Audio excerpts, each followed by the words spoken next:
होठवा से होठवा के होठे लागल बात हो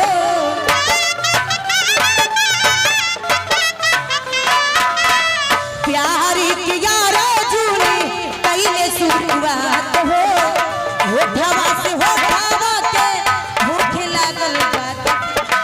खुल गई पारो रानी साड़ी के पले अच्छा खुल गई पारो रानी साड़ी के पले मोती जी खिया के चॉकलेट चुमाली मोती जी खिया के चॉकलेट चुमाली पारा पे राजा जी खिया के चॉकलेट चुमाली पारा पे मोती जी खिया के चॉकलेट चुमाली पारा पे राजा जी खिया के चॉकलेट आओ हिलावा राजा जी खिया के चॉकलेट चुमाली हले भरा मोती जी खिया के चॉकलेट चुमाली हले भरा पे सैया जी खिया के चॉकलेट चुमाली हले भरा पे ये भाग करार ओ धरिया गली जा प्यार हद से गुजर जाना है जीना है मुझको तो मर जाना है जादू तेरा मुझ पे चला होगा किसी दिन ये फैसला ओ दरिया गली जा प्यार हद से गुजर जाना है जीना है मुझको ये मर जाना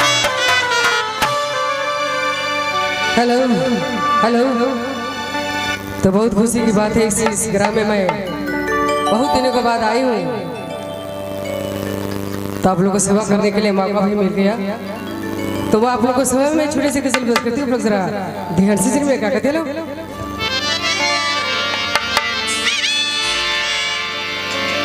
हेलो, मैं कहना चाहूँगी और सब म्यूजिशियन से मैं यही दुआ करूँगी कि ताकि और आगे बढ़े और मेरे नाम को रोशन करे। मेरे मरने की बात यही याद मैं करूंगी कि मेरे ये लुटा रहा हूं मैं, लुटा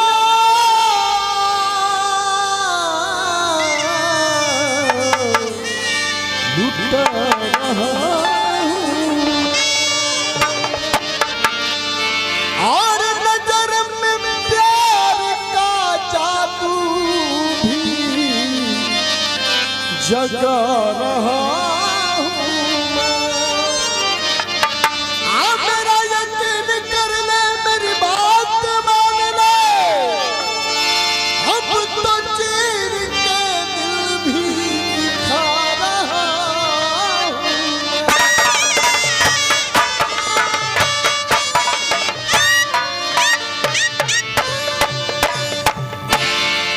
जान कर दूंगा तुझ पर फिदा,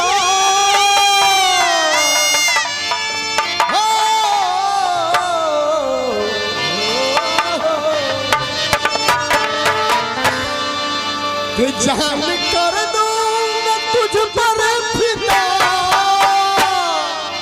हसीना मैं हूं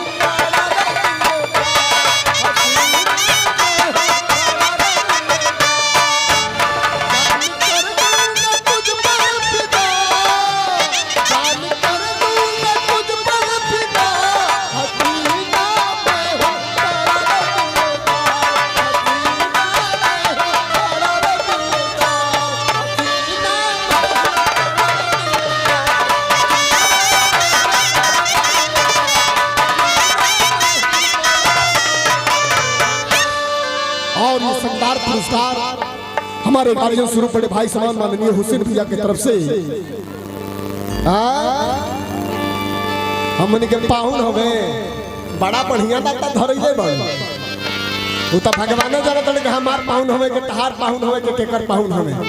लेकिन बस्ती का पता हमें जंगल बताई, बस्ती का पता हमें जंगल पानी सवेरे रोज हमें पागल बताएगा। अरे महिला लिबास देखकर ये फैसला न करना मैं कौन सा फल हुए दरख्त बताएगा। तो मैं चाहूंगा चले भैया लोगों को ज्यादा फरमाते हुए गीत संगीत का मान निभाना है अपनी कंपनी मालकिन जो हमारे भोजपुरी सम्राट है उनसे आग्रह करूंगा। भैया वो बहुत देर से परेशान बने के छूछे जन घूमटा उठाएंगे बलम जी दी कुछ वो चिन्हा मुंह दिखाइए बलम जी।